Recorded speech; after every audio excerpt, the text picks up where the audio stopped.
So since the neuroethologists' work in the 1930s, it's been clear that there was a component of behaviors that is innate and shared by all members of a species. And the fact that even a naive animal that's been raised in complete isolation can show, for example, a mating dance that enables him to attract the proper mate, or respond to a waggle dance that allows the bee to find the food that is signaled by the other sisters in the nest, or that allows young ducklings to recognize what their mother is and to follow her through the early stages of their lives, says to us that the genetic material in these animals, that their genomes have to be able to encode behaviors that allow them to successfully negotiate their environments. Now, in addition to encoding the behaviors of animals, genes are important in the behaviors of humans. And we can illustrate that point itself and the reason that we think it's important to understand it by saying something about what we know about the causes of psychiatric disorders in humans. So if you take a psychiatric disorder, we'll pick one here, schizophrenia. If you have an identical twin and your identical twin has schizophrenia, your risk of developing that disorder is much, much higher than in the general population, even if you've been raised separately since birth.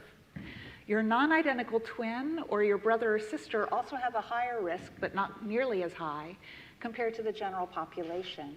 And these results and other kinds of data indicate that there are genetic risk factors that dispose people toward these psychiatric diseases. So that tells us that genes are important in human behavior, but it's important to realize that for any of these disorders, your risk is not 100%. So the genes are not sufficient to cause a behavioral outcome. The genes provide a risk, and then there are environmental risks as well, some of which we understand and some of which we don't. Individual experience also contributes to whether someone will develop this disorder. And then the third factor that is interesting to think about in this disorder is that these disorders wax and wane over the course of people's lives. So for example, schizophrenia is a disease that does not manifest usually until the teenage years or late adolescence. So these children are fine until they develop psychotic symptoms quite late in life. And it can also resolve later. And even within the course of the disease, there are times at which people might be very seriously affected and other periods at which they might do better. So there's differences within one individual in the way that their genes play out to affect their behaviors. So in order to think about any of these kinds of human behaviors or animal behaviors for that matter, all of behavior, we have to think about the ways that genes interact with the environment and individual experience and with the context that the animal finds itself in at any particular time to give rise to different behaviors. Now, we'd really like to understand this kind of a question in the human, but the human brain is immeasurably complex.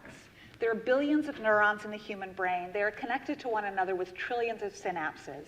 Mapping the path from gene to behavior necessarily goes through this intermediate structure, and this intermediate structure creates big problems for trying to make that map from molecule to behavior. Not to mention the complexities of each individual human experience, which adds on top of that.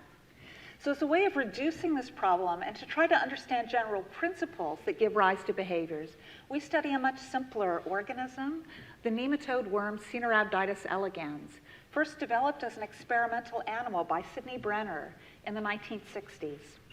So the reason for studying C. elegans is that its nervous system consists of only 302 neurons and about 8,000 connections between them, a much simpler set of connections. We can see every neuron in the animal. It's transparent. But despite this simplicity, this is a real animal. It lives in compost heaps or in gardens. It eats bacteria associated with rotting tomatoes, sort of recycles material to the soil.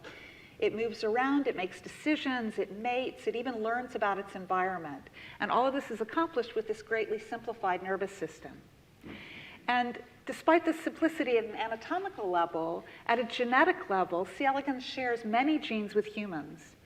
So its genome is almost as complex, actually, as the human genome. And just to give an idea of how much similarity there are between these genomes, most of the genes we know about that are implicated in human psychiatric disease actually are genes that are shared between humans and other animals, including animals as simple as the worm. They're really fundamental building blocks of the nervous system made up by genes that are shared among all animals, including those used for signaling between neurons, for the excitability of individual neurons, for the development of the nervous system, and so on.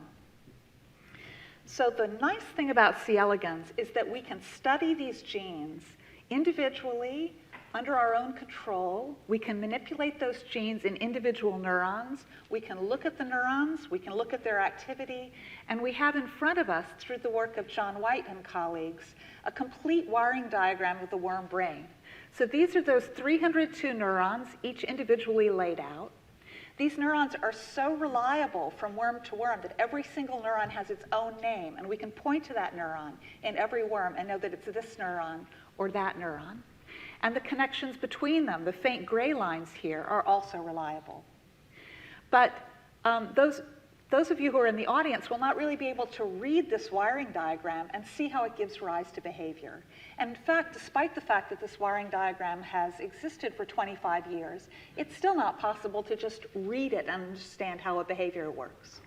So the problems I'm going to try and tell you about today are how we go about reading and solving the wiring diagram, how we use the wiring diagram, the behavior of the worms, and the genes to make connections across these different levels of analysis in the nervous system. And I'm going to tell you about two different problems we've tried to solve using this approach, or at least tried to make progress on using this approach. One of them is how animals generate innate behaviors, like the innate behaviors of neuroethology. How do animals have certain preferences and certain kinds of responses the very first time they recognize a stimulus?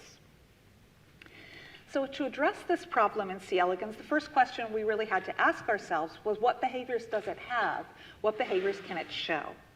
And the environment that C. elegans lives in is rich in odors and smells, including those that are released by bacteria, which are its natural food.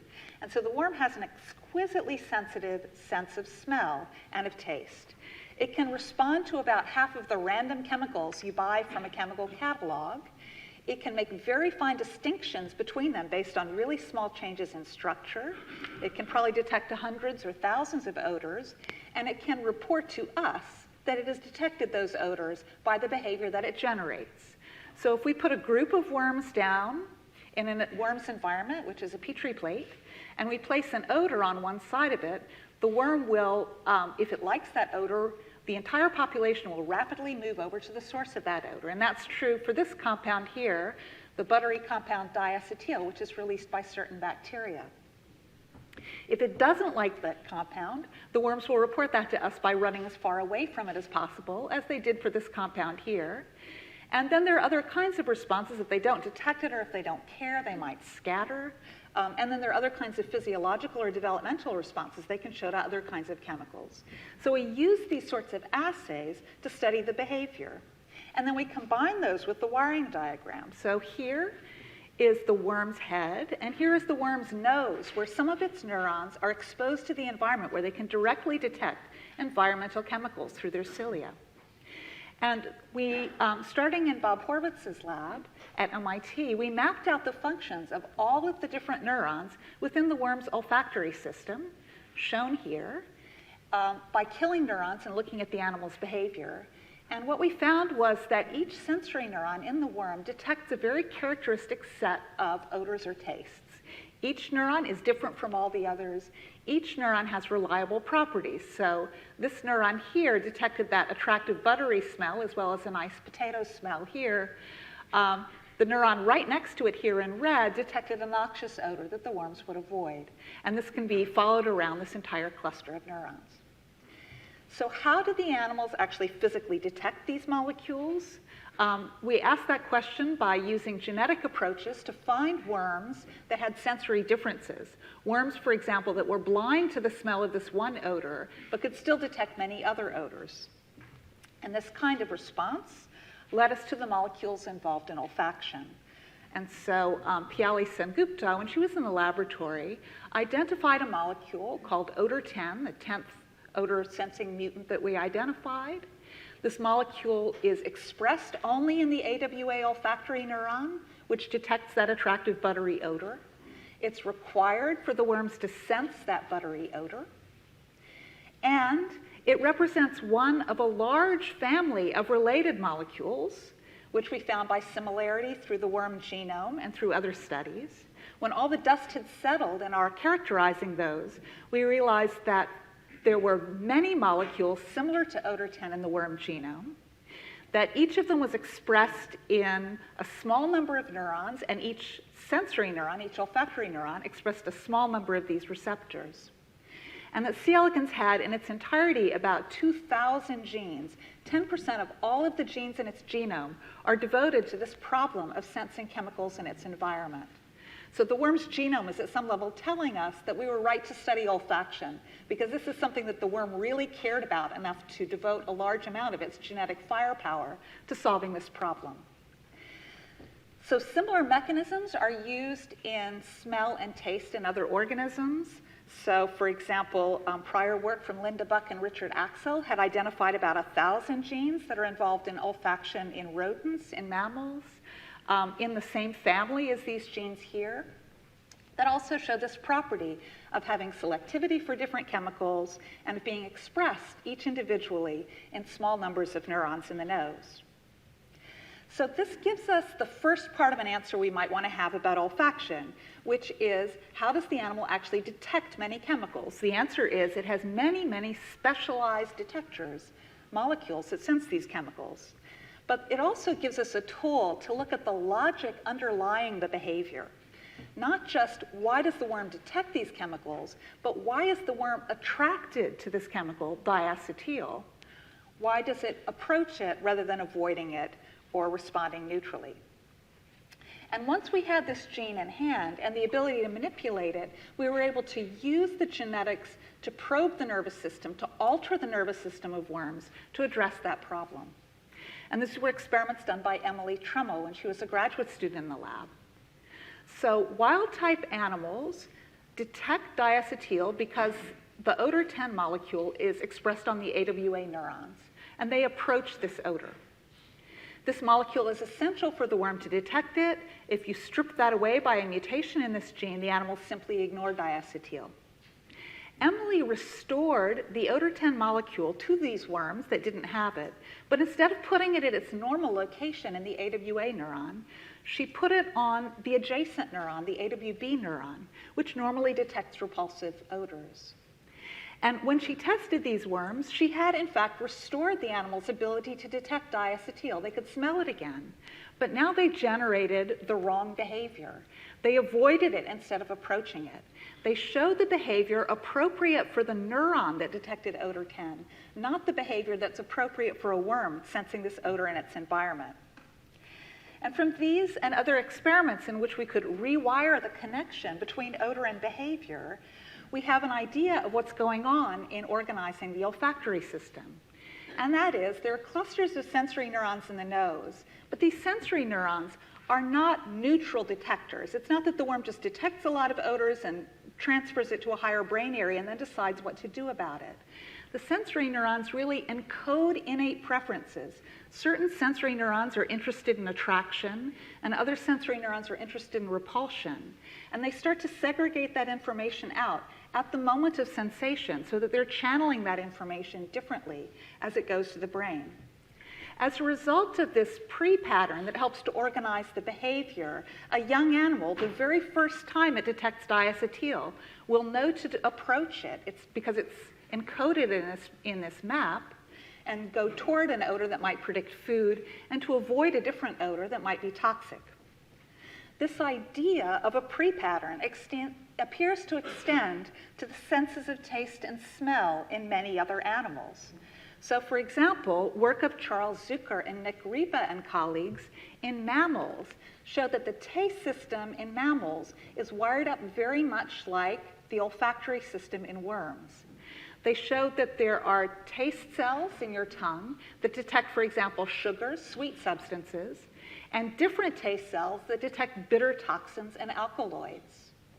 If you take a receptor from this cell and put it into this cell in a transgenic mouse, the mouse will now spit out a sweet substance. And likewise, if you put the receptor from this cell into this cell, the mouse will now gladly drink strychnine for a little while.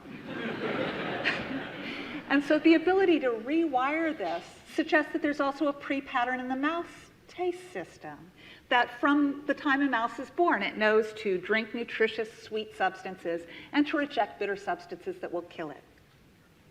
So this, just the conclusion of this experiment is illustrated on this slide from René Descartes, who really first formulated the idea that information reaches the brain through the senses.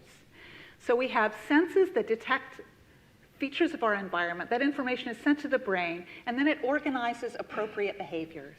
For example, this person will soon move their foot away from the hot fire to prevent being burned.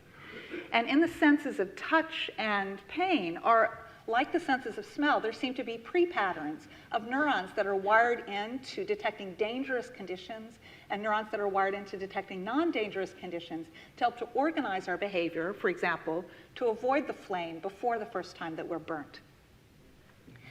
Now, the next step of this processing is that the information is going to have to go to the brain and be processed. And here is where having the wiring diagram in C. elegans helps us to understand what it means to have an innate pre-pattern for a behavior. So we can take a neuron that detects attractive odors and a different neuron that detects repellents, and we can follow the connections they make with other neurons in the worm wiring diagram and their connections in turn. And Jesse Gray, a graduate student in the lab, used this to build behavioral maps of the sensory systems, and Srikant Chalasani, a postdoc, later to look at the activity of these neurons while the animals were responding to these different chemicals. And you can see that there are differences between the repulsion pathways and the attraction pathways. It's much simpler to avoid something. You just immediately drive a reversal. Attraction is a more complex behavior. You can also see that even though the worm is simple, attraction is not just a reflex that goes from the sensory neuron to an output. Attraction can connect to multiple different behaviors. In fact, it can even connect to the reversals. The worm can regulate its behaviors in different ways to reach this attractive behavior. And I'm just going to touch on this point lightly to tell you, and then elaborate on this point, that the worm can take different strategies and carry out different actions to go to an odor. And the complexity of this map reflects the fact that even a worm can learn about odors and change its behaviors, and therefore doesn't always act the same under all circumstances. So this map is complex in part to allow that regulation to occur. So the second idea I want to talk about is actually to move on this idea of flexibility of behavior. And there are two ways in which organisms can have flexible behavior. One of them is through learning or through experience or through context that modifies an individual's behavior. Another way is through individual differences that cause behavior to be different in individuals with different genotypes. For example, there are often characteristic differences between the behaviors of male and female animals, or the behaviors of immature and mature animals, or the behaviors of animals that are caring for their young and those that are not caring for their young. These can represent variability in the way that the same nervous system functions, for example, at different life stages. A great example of behaviors that are flexible but also innate are social behaviors. Many animals spend at least part of their life in association with other members of the same species. And they might do that in the specific context of a mating behavior, but they might also do it in the context of migration behavior or collective hunting behavior. Even unicellular organisms can often organize themselves into larger collective groups to carry out particular tasks. These behaviors, however, are usually regulated. They're usually flexible. And they're also behaviors that vary quite a bit between individuals based on different kinds of individual differences. And there is a similar behavior that we've studied in C. elegans in the nematode worm, an aggregation behavior that's illustrated in this slide, which shows about 20 worms, 2 of them labeled so you can see them more easily, engaging in what we call social foraging behavior or aggregation behavior, in which animals gather into this little group here. Now, each animal can leave the group and then return. Each animal spends a certain amount of its time in the group and a certain amount of time alone. This behavior is organized in part based on clues from other animals, chemical cues or pheromones that cause them to interact with each other. Now, this may be the simplest form of social behavior, And it has interesting features even in the worm.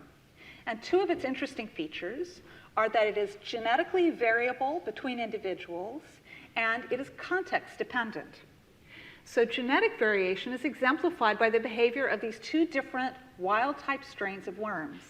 This is our standard laboratory strain of C. elegans. It's called N2. It's from England. And most of the time, these animals are solitary. They spend their time scattered across the bacteria feeding evenly. Right next to them here is a wild strain from Hawaii.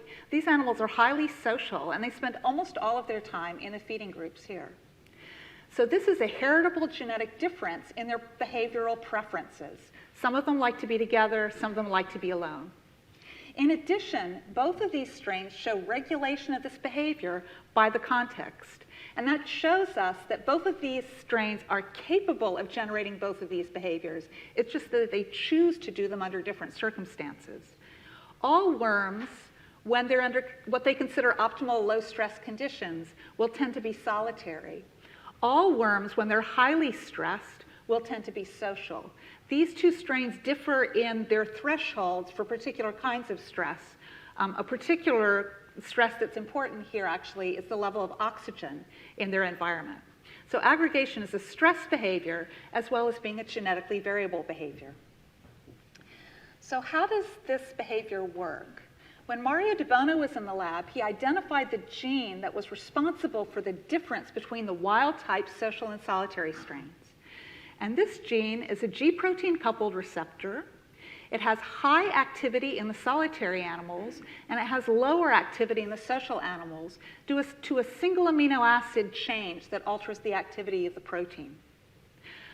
This molecule is also a Gproteincoupled receptor, but it doesn't detect environmental odors.